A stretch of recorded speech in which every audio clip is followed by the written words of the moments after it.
Con Sergio Silva al termine del derby di Maremma è andata la sconfitta per 4-3. Com'è andata? Sorpresi dal primo tempo del Grosseto o c'era qualcosa che non ha funzionato? È un momento che tante cose magari non vanno come devono andare, questo è sicuro, ma non sono stato sorpreso da Grosseto, penso che abbiamo fatto tutto noi, abbiamo regalato noi e poi abbiamo fatto la partita noi.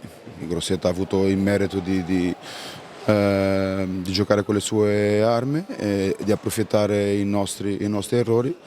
E noi non siamo stati lucidi nella fase conclusiva perché penso che abbiamo creato innumerevoli situazioni che potevano portare addirittura ad andare noi sopra prima e non poi dover rincorrere, diciamo, tutta la partita.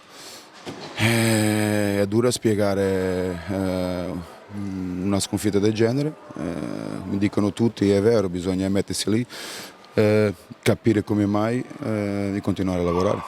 Ripartire un po' da questo secondo tempo, perché mi permetto, ho visto nel primo tempo, a un certo punto sei andato di rabbia, l'hai chiamati dalla panchina, nel secondo tempo sicuramente meglio, forse sono riusciti a tirar fuori finalmente qualcosa. Sì, ma anche già il primo tempo avevamo creato le situazioni che ci potevano portare a essere più tranquilli. È un momento così che la palla non entra e forse avevamo bisogno anche di questo, giocando in una pista che è sempre complicata per noi, un derby è sempre un derby, se passavamo in vantaggio noi penso che ci cambiava anche arrivando da un momento un po'.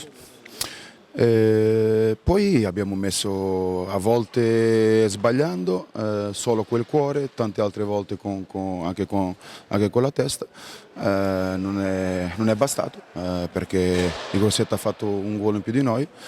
Per quello è difficile spiegare questa situazione. Io, la mia squadra, i miei giocatori, alcuni non sono questi che ho visto qui oggi.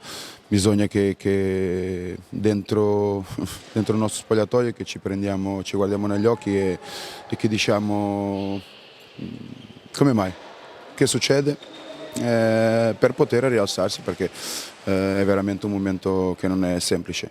Il lavoro deve portare i suoi frutti e quelli che cercheremo di fare già da domani.